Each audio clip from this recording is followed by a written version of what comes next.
Olá! Hoje você confere mais um debate especial do Conexões e o tema desta vez é saúde. Vamos falar da prevenção e também do tratamento do HIV/AIDS. E para falar mais sobre esse assunto, vamos conversar com a Sandra Brunini, que é enfermeira e também professora da Faculdade de Enfermagem da UFG. Olá, muito obrigada pela presença, Sandra. Obrigada a vocês pelo convite, é um prazer. Bom, e também vamos contar com a presença da Rosilda Marins, que é presidente da ONG Pela Vida Goiânia. Olá, Rosilda, muito obrigada pela presença. Olá, eu que agradeço. Bom, e também contamos com o Edivan Miranda, que é coordenador DST/AIDS da Secretaria Estadual de Saúde. Muito obrigada, Edivan, pela presença. Olá, eu que agradeço o convite. Bom, então, começando a nossa entrevista de hoje, nosso debate de hoje, gostaria que vocês falassem um pouquinho sobre o cenário atual da AIDS no Brasil e no estado de Goiás. Como que são as estratégias do governo para a prevenção e também para o tratamento? Como é que vocês avaliam essas estratégias? Queria começar com a senhora, professora. Até achei que você fosse começar pelo Edivan, para falar assim, do cenário, né? Eu acho que o Edivan pode contribuir muito com os dados mais recentes que a Secretaria tem preparado, né, para estar falando, divulgando isso para a gente. Mas, sem dúvida nenhuma, hoje nós temos uma epidemia que faz 30 anos, né, tem mais de 30 anos, não é jovem mais, é uma senhora madura, e ainda hoje nós temos muitas questões não resolvidas, muitas dificuldades, muitas dúvidas para serem esclarecidas, tanto no meio científico, mas principalmente para a população de um modo geral, né? Nós temos dúvidas a respeito até do conceito, do que é a diferença entre ser exposto ao vírus, ser um indivíduo infectado e ser uma pessoa doente de AIDS, né? A diferença entre ter HIV e ter AIDS. E isso tudo, de alguma forma, interfere ou direciona as políticas de enfrentamento dessa importante epidemia, que, ao contrário do que muitos imaginam e de que muitas vezes é divulgado na mídia, passa uma impressão de que está diminuindo ou que não existe mais, que não tem mais importância epidemiológica, que não tem impacto na vida das pessoas e das populações. Não é a verdade. Eu acho assim, a população relaxou muito com relação a isso, né?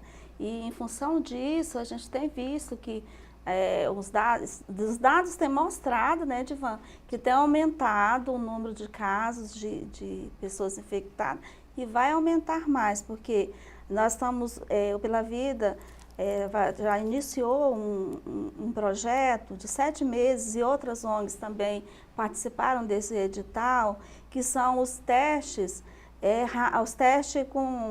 com fluido da saliva, que o objetivo, fluido oral, aliás, que o objetivo é justamente ter dados mais precisos, porque o que a gente tem hoje são dados de pessoas que estão em tratamento.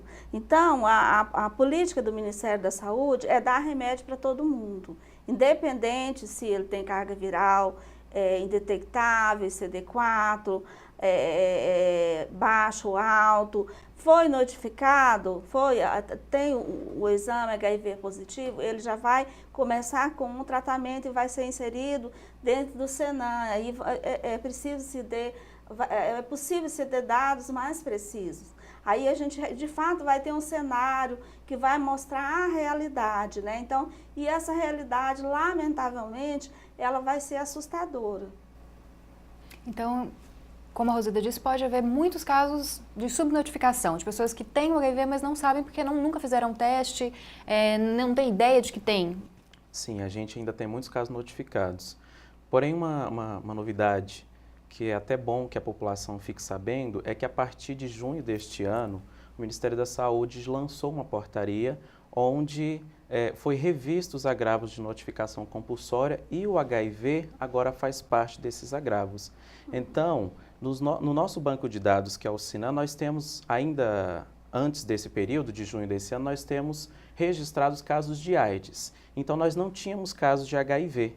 Agora, a partir desse período, o HIV já está sendo notificado no SINAM. Então, isso vai contribuir para que a gente tenha dados mais reais e para que a gente tenha uma informação mais precisa de como que está essa epidemiologia.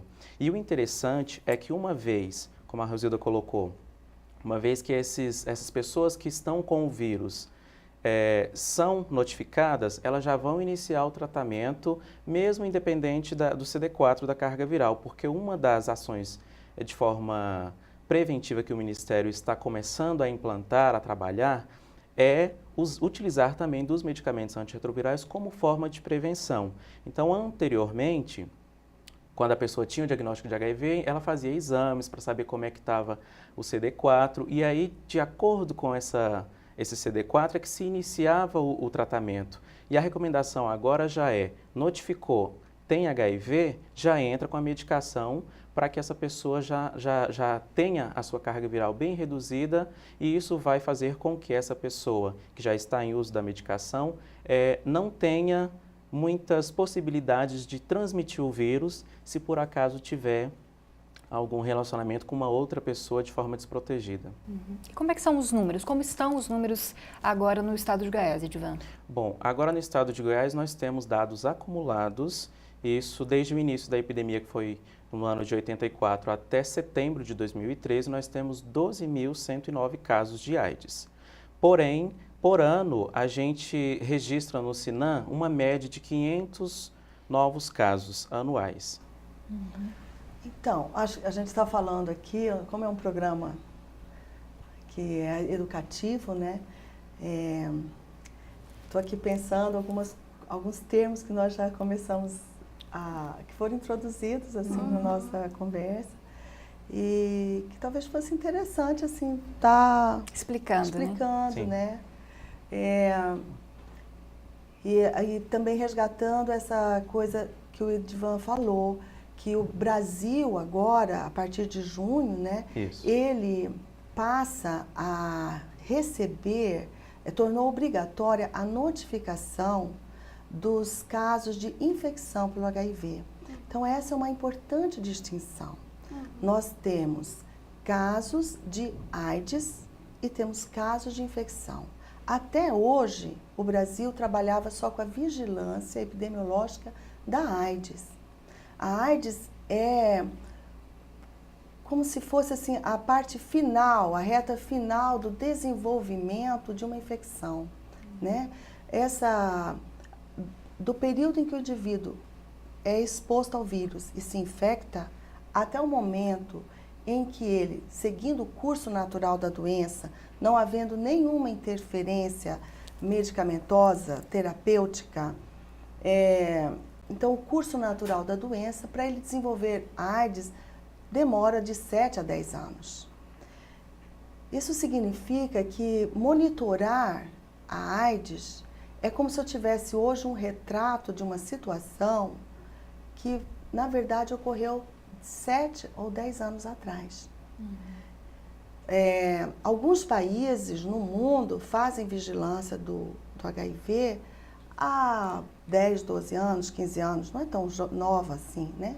Que é a chamada vigilância de segunda geração. E uma dúvida que eu acho que as pessoas talvez tenham em relação a isso, AIDS e HIV.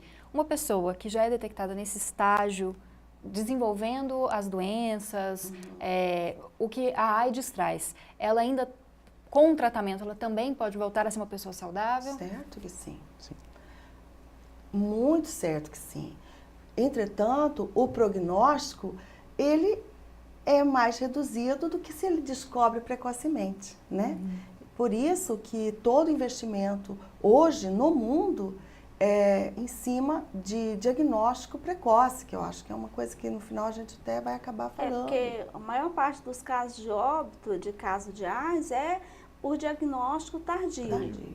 Então, isso, né, mostra que tanto é importante para a qualidade de vida das pessoas que estão infectadas, como para também a questão da prevenção, porque como nós usamos o termo, se a pessoa tem a carga viral, que é a quantidade de vírus diminuído no sangue, o risco que ela tem de transmitir o HIV é menor.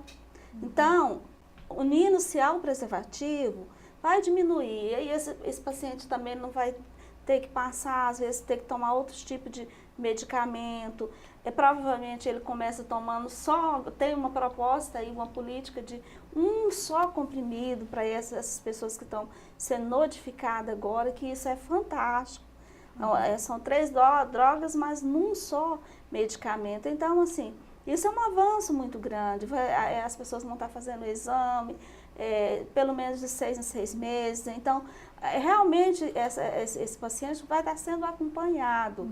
E vai ter uma vida normal, como qualquer outra pessoa. E aí eu diria que, realmente, como uma pessoa com diabetes, com outros problemas crônicos.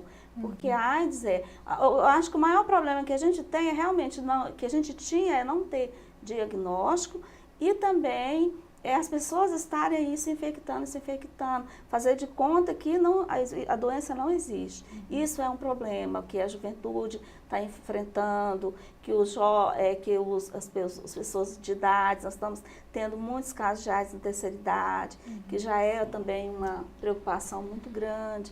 Né? E ainda existe algum tipo de grupo de risco? Pode-se falar dessa forma? Não, hoje nós não utilizamos mais essa fala porque,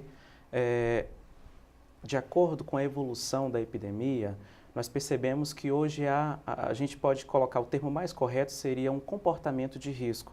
Por quê? Porque a AIDS hoje ela permeia todas as classes sociais, todas as faixas etárias.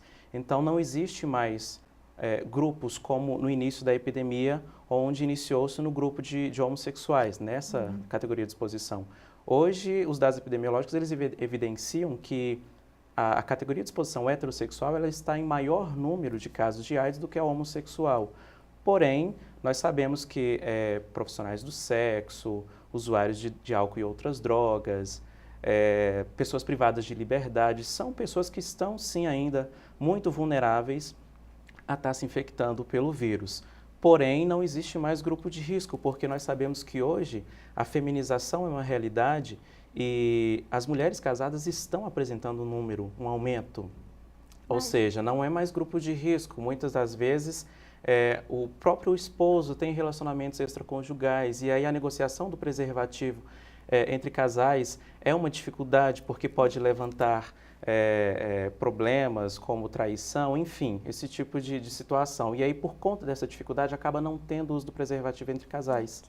Inclusive, vou ter que interromper um pouquinho esse bloco, porque o nosso tempo chegou ao fim, mas a gente continua conversando no bloco que vem. Não sai daí, você vai ficar sabendo mais sobre o tratamento e prevenção do HIV/AIDS.